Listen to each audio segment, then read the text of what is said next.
soal Tudum 2022. Tudum 2022 menghadirkan banyak sekali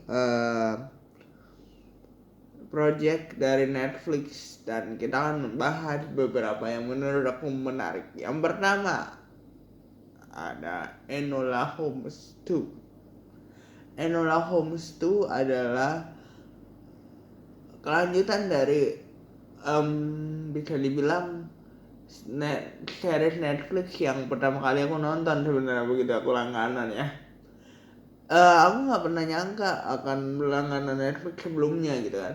Terus Enola Holmes ini adalah series yang aku pertama kali nonton, dan kalau seandainya Enola Holmes yang pertama menceritakan tentang kehidupan Enola yang mau tidak mau menjadi seorang detektif karena kehilangan ibunya di hari ulang tahun ke-16-nya.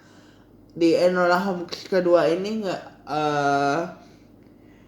malah menceritakan soal Enola Holmes yang sudah membuka detektif home, atau bisa dibilang artinya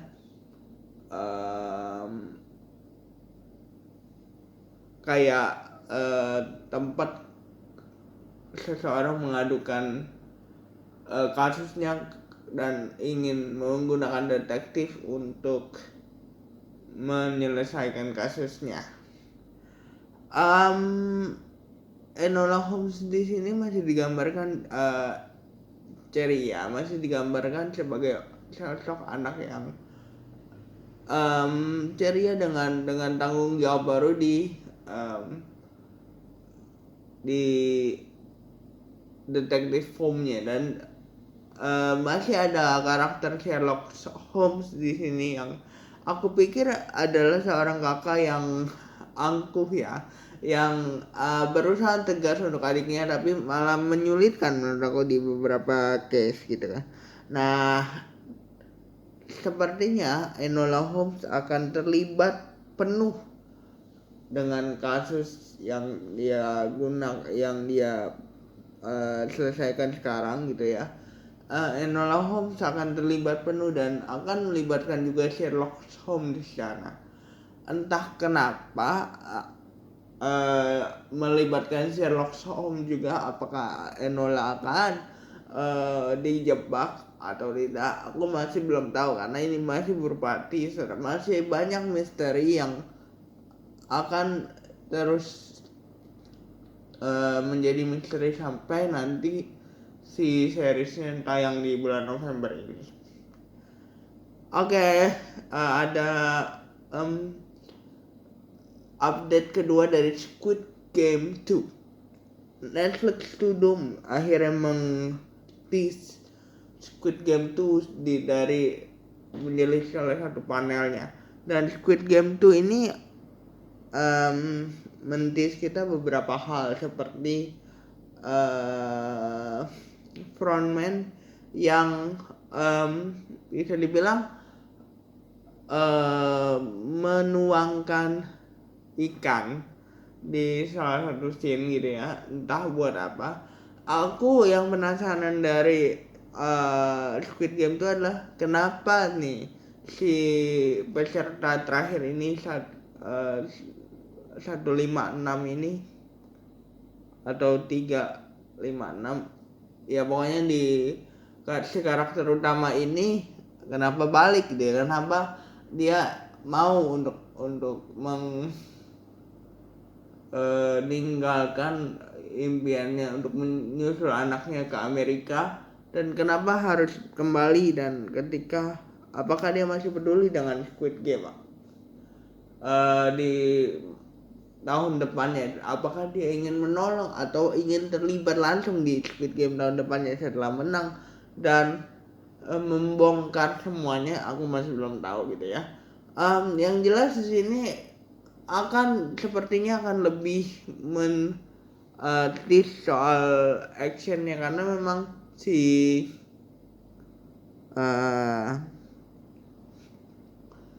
cuplikannya ini lebih mentis beberapa hal seperti kepala polisi yang ternyata masih hidup ya. Dan ada beberapa game yang akan melibatkan lagi boneka Bokumakuchi Fuyashimida itu lagi. Ada juga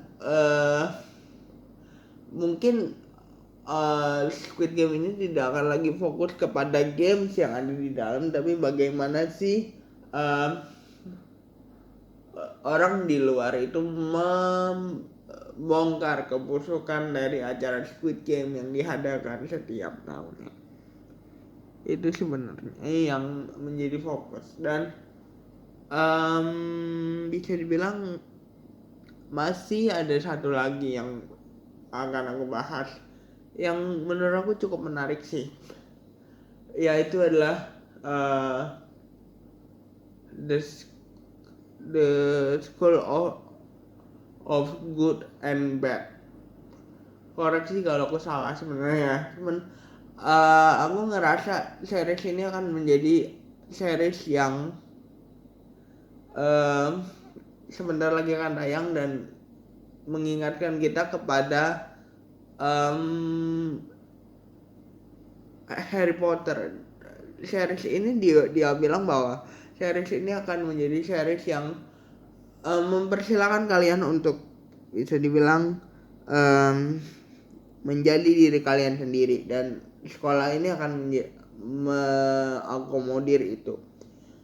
Jujur aku penasaran apa yang petualangan yang akan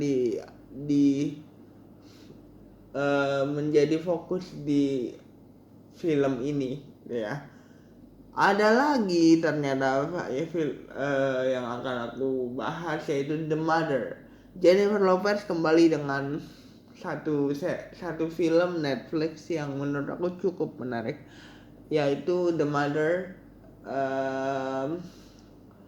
Jennifer Lopez kembali memainkan action di sini, dan sepertinya ini akan ada kaitannya sama hubungan seorang ibu dan anak, dan hal-hal yang berhubungan sama detektif gitu ya.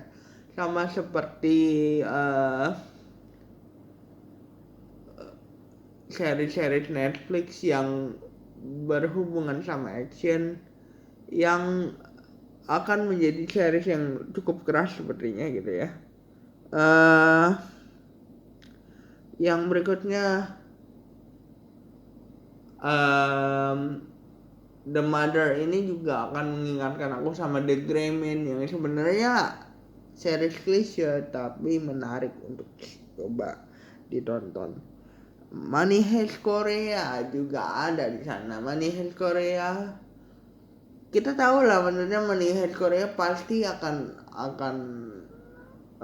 mengikuti seperti Money Heist di Spanyol, tapi aku penasaran sih dengan hubungan yang sudah dibangun antara profesor dan juga si detektif ini yang akan jadi seperti apa nantinya, karena memang walaupun kita sudah tahu adaptasinya arahnya akan kemana, cuman Korea selalu punya cara adaptasi yang sedikit berbeda gitu ya. Artinya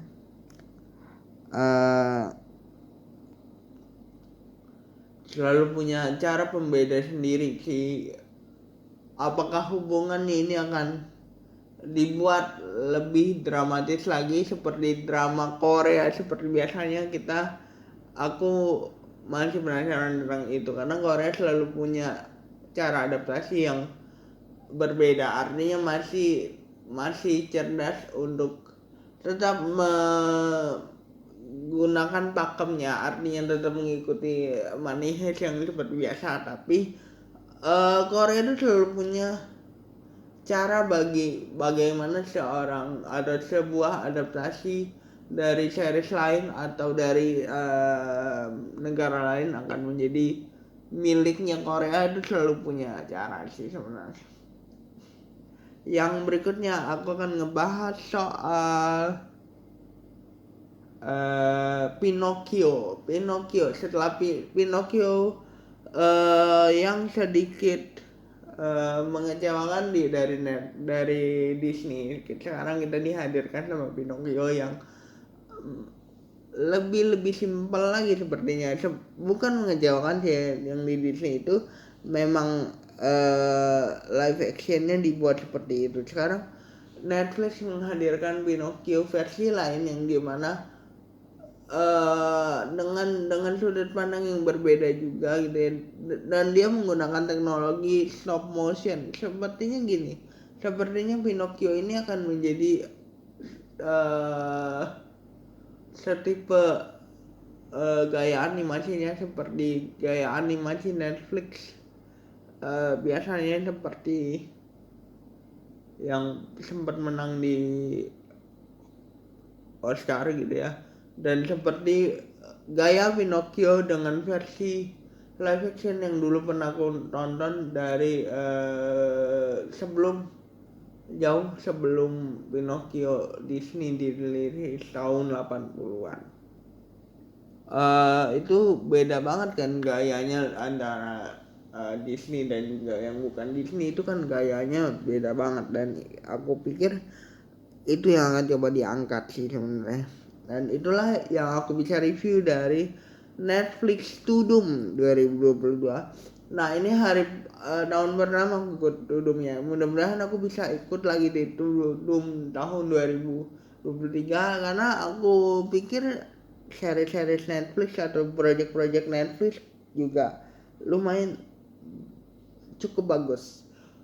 Ada Wednesday juga, ternyata Wednesday yang aku, kalau kalian lupa Wednesday itu yang mana, Wednesday itu adalah anak kecil yang ada di Addams Family. Nah, ini anak kecil ini kembali ke dengan wujud remajanya, seperti misalnya Wednesday ini akhirnya sekolah sepertinya, dan dia akan menjadi Wednesday dengan melewati kehidupan keremajaan yang sepertinya akan seru, karena memang Addams Family itu kan salah satu franchise film yang menarik gitu ya. Dan ketika aku tahu project ini, aku nggak berharap penuh, tapi begitu aku lihat trailernya seperti apa, teasernya seperti apa, mungkin akan jauh lebih seru daripada yang aku bayangkan. Karena memang aku ngelihat cara Netflix menggambarkan Wednesday di sini lumayan cukup menarik sih menurut aku, karena kehidupan remaja Wednesday yang dulu kecil gitu ya, itu juga cukup menarik perhatian, cukup bisa kita saksikan. Dan aku pengen tahu sih gimana sih kehidupannya si anak kecil yang ada di Addams Family itu. Jadi jangan lupa like, comment, and subscribe. Bye guys.